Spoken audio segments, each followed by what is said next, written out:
Welcome to our channel ज्ञान उदय। And आज मैं आपको बताऊंगी कि स्टेट या राज्य का सोशोलॉजी में या पॉलिटिकल साइंस में क्या इम्पोर्टेंस है, ताकि हम ये चीज़ समझ पाएँ कि जो रूल्स और रेगुलेशंस बनाए जाते हैं वो क्या चीज़ देखकर बनाए जाते हैं, या लोगों ने राज्य को किन किन चीज़ों से जाना है। और ख़ासकर ये जो टॉपिक है ये बहुत इम्पॉर्टेंट है। इसमें ये बताया जाएगा कि नॉर्मली अलग अलग स्कॉलर्स या जितने भी जो हमारे चिंतक थे उन्होंने स्टेट के बारे में क्या डेफिनेशन दी है, उसकी क्या उन्होंने बताई ये बात कि स्टेट क्या है, ये स्टेट किस चीज़ का काम करती है, ये सारी चीज़ें यहाँ पर बताई जाएंगी। सो फर्स्ट ऑफ ऑल राज्य। अब देखते हैं राज्य का हमारी बुक में क्या डेफिनेशन है। राज्य का अध्ययन राजनीति शास्त्र का प्रमुख विषय रहा है। साधारण बोलचाल में राज्य शब्द का राष्ट्र, समाज, सरकार आदि के पर्यायवाची के रूप में प्रयोग किया जाता रहा है। भाई नॉर्मली राज्य जो है स्टेट को भी बोला जाता है और राज्य किसी देश को भी बोला जाता है, कई बार ऐसा होता है। और राज्य कई बार सरकार के लिए भी इस्तेमाल किया जाता है, यानी कि राज्य को फ़िलहाल कई नामों से या फिर कई सेंस में यूज़ किया जाता है, बट यहाँ पर नॉर्मली राज्य क्या है ये यहाँ पर बताया जाएगा। किंतु ये सब अवैज्ञानिक प्रयोग हैं, यानी कि इनका कोई वैज्ञानिक प्रयोग नहीं दिया गया है, कोई पर्टिकुलर वे नहीं दिया गया। ये हमारी खुद की मर्ज़ी है कि हम इसको ऐसे करके यूज़ करते हैं। राज्य को विभिन्न विद्वानों ने अपने अपने दृष्टिकोण से परिभाषित किया है। तो भाई यहाँ पर हम देखते हैं कि किसने कैसे कैसे करके परिभाषित किया है। राज्य की परिभाषा एवं विशेषताएं। प्राचीन विचारकों की परिभाषा है। प्राचीन विचारकों ने राज्य को एक समुदाय माना है जिसका उद्देश्य नागरिकों को सुख व लाभ पहुंचाना है। ठीक है, अब हम देखते हैं अरस्तु ने राज्य को क्या बोला है।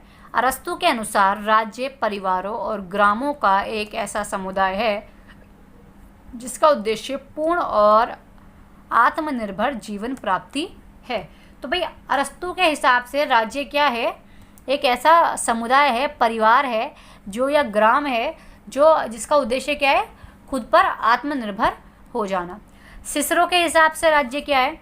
सिसरो ने कहा राज्य उस समुदाय को कहते हैं जिनमें ये भावना मौजूद हो कि सब मनुष्य को उससे समुदाय के लाभों का साथ मिलकर उपयोग करना है। तो सिसरो का कहना है कि राज्य उसे कहा जाता है जहाँ ये सोचा जाए कि जितने भी मनुष्य इस राज्य में रहते हैं उन सबको इक्वल क्वालिटी की वैल्यूज़ मिलनी चाहिए और इक्वल बेनिफिट्स मिलने चाहिए। इसके अलावा सेंट अगस्टाइन ने क्या कहा है, राज्य ऐसे व्यक्तियों के समझौते द्वारा निर्मित संस्था है जिन्होंने इसका निर्माण अपने संगठन और कर्तव्यों के प्रयोग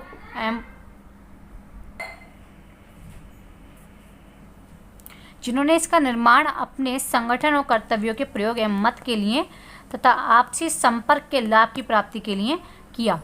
तो सेंट अगस्टाइन के हिसाब से राज्य क्या है, एक ऐसे व्यक्तियों का समझौता द्वारा निर्मित संस्था जो मतलब, तो ये डेफिनेशन थी मिस्टर सेंट अगस्टाइन के हिसाब से।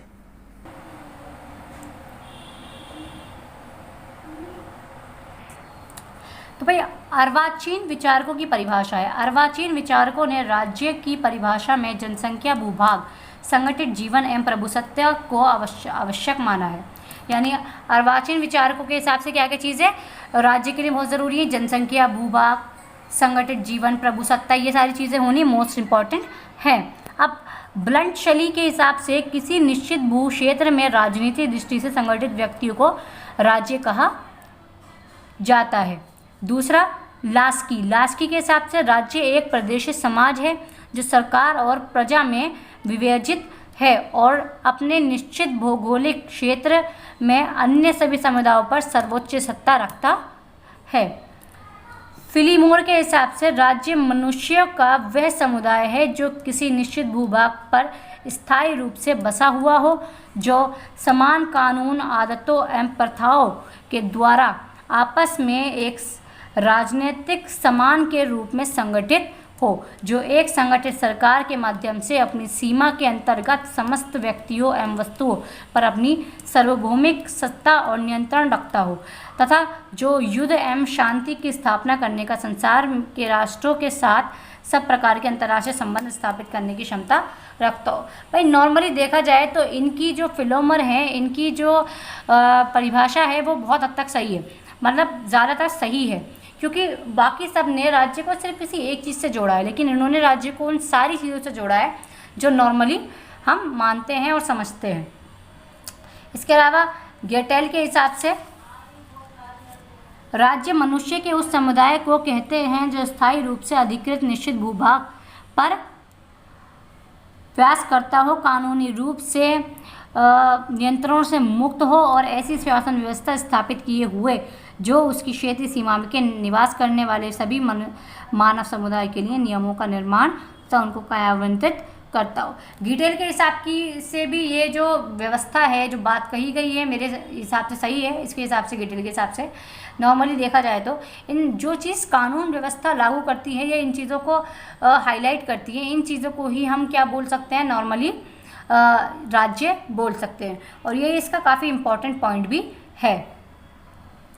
गवर्नर के हिसाब से राज्य संस्था में कम या अधिक व्यक्तियों का ऐसा संगठन है जो किसी प्रदेश में एक निश्चित भूभाग में स्थायी रूप से रहता हो, जो बाहरी नियंत्रण से पूर्ण स्वतंत्र या लगभग स्वतंत्र हो और जिसका एक ऐसा संगठित शासन हो जिसके आदेशों का पालन नागरिकों और विशाल समुदाय स्वाभाविक रूप से करता हो। इनकी डेफिनेशन भी राज्य के लिए बिल्कुल सही है, क्योंकि नॉर्मली हम इस चीज़ को देखते हैं कि जो राज्य है वो इस चीज़ के अंदर हाईलाइट होता है कि मतलब एक संगठन हो, एक कानून व्यवस्था हो, लोग बात मानते हों, सबके विकास के लिए काम होता हो। तो ये सारी चीज़ें हम यहाँ पर देख सकते हैं कि या that's correct according to the society. तो उपर्युक्त परिभाषाओं के आधार पर राज्य की विशेषताओं अथवा आवश्यकताओं तत्व का उल्लेख किया जा सकता है। अब यहाँ इन्होंने जो जो बोला, तो हमारे लिए नॉर्मली राज्य किस किन चीज़ों से मिलकर बना होता है, ज़रा एक बार देख लेते हैं। द मोस्ट इम्पॉर्टेंट इज़ जनसंख्या। तो भाई जनसंख्या ना हो तो समझ लो राज्य का मतलब ही खत्म हो जाता है, क्योंकि लोगों से राज्य बनता है, राज्य से लोग नहीं बनते। किसी भी राज्य का निर्माण जनसंख्या के द्वारा ही होता है। किसी राज्य के लिए कितनी जनसंख्या उपयुक्त है, यह विवाद का विषय है। यानी कितनी जनसंख्या के बाद हम किसी जगह को राज्य घोषित कर देंगे, ये आज भी एक विवाद है। इसका कोई पर्टिकुलर पॉइंट हमारे पास नहीं है। इसके अलावा निश्चित भूभाग, राज्य के लिए एक निश्चित भूभाग का होना आवश्यक है जिस प्रकार उसकी जनसंख्या निवास कर सके। यानी कि अगर जनसंख्या है तो जगह होनी भी ज़रूरी है, तभी तो वो रहेगी, वरना वो रहेगी कहाँ पर। सिमिलर पॉइंट है सरकार का होना। सरकार राज्य का संगठनात्मक तत्व है। जब तक वे निश्चित क्षेत्र में निवास करने वाले लोगों और राजनीतिक संगठन नहीं होगा, तब तक वे राज्य का रूप प्राप्त नहीं कर सकते। सरकार राज्य के उद्देश्य को प्राप्त करने का साधन या तंत्र है, वह राज्य का व्यवहारिक है। यानी सरकार का होना किसी भी राज्य के लिए बहुत ज़रूरी है, क्योंकि वहाँ लोग रहते हैं, जगह है, तो कानून व्यवस्था ज़रूरी है और कानून को चलाने के लिए सरकार की ज़रूरत होती है।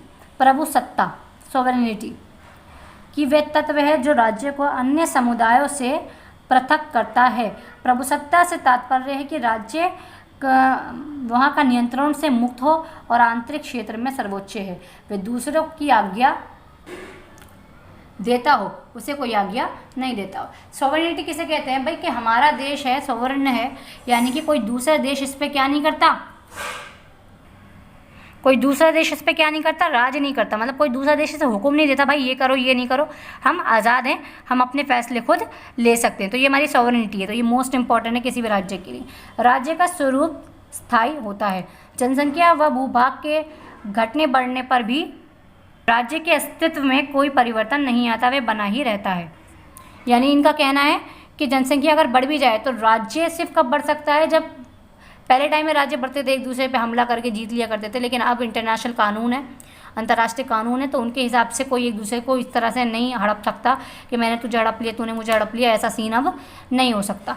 तो नॉर्मली ये सारे पॉइंट्स थे किसके, राज्य के। एक राज्य के लिए ये सारी बातें मोस्ट इम्पॉर्टेंट हैं। बिना इन बातों के कोई भी जगह राज्य नहीं बन सकती। तो नॉर्मली ये सारी बातें आपकी समझ में आई होंगी कि जितने भी स्कॉलर्स हैं उन्होंने राज्यों की क्या डेफिनेशन दी है, और बाद में हमने कितने स्कॉलर्स की जो डेफिनेशन है वो सही थी और कितने स्कॉलर की डेफिनेशन जो थी वो थोड़ी सी हमारे दिमाग से बाहर थी। इसके अलावा जो एक्यूरेट राज्य है वो क्या है और हम राज्य को आज क्या समझते हैं, हमारा देश क्या है, हम क्या उसकी इंपॉर्टेंस समझते हैं। तो आई होप आपको ये सारी बातें समझ में आ गई होंगी। इसका क्वेश्चन इस तरह से आएगा कि फला स्कॉलर या फिर चिंतक के बारे में बताओ, उन्होंने राज्य की क्या मतलब मान्यता है उनकी, उसका विश्लेषण करो या उसके बारे में बताओ या डिफाइन करो। इस तरह से इसका सवाल आएगा। तो आई होप आपको ये सारी बातें ठीक से से समझ में आ गई होंगी कि राज्य क्या है, क्या हमारी लॉ में इसके शॉर्ट नोट्स मैंने बनाए हैं, तो लॉ में इसको क्या बोला गया है, किस तरह से राज्य को इम्पोर्टेंस दी गई है, क्या क्या सारी चीज़ें। तो अगर आपको ये वीडियो अच्छी लगी हो तो प्लीज़ लाइक कमेंट